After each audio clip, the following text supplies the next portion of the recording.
how to change Wix website language. Hello guys, and today we're going to talk about this platform called Wix. And the first thing we're going to do is we're going to select the website we would like to change the language on. For example, this website over here, I'm going to click on this.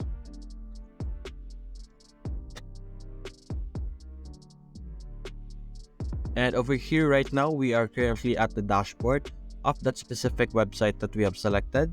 We're simply going to look over here on the left side and we're going to scroll down and click on settings. Now over here, we're going to look for this option over here called language and region. And we would be able to change the site language by clicking on this option over here. And we would be able to choose from these different options that we have in this section over here. And that's it guys, hope you enjoyed the video. Thanks for watching.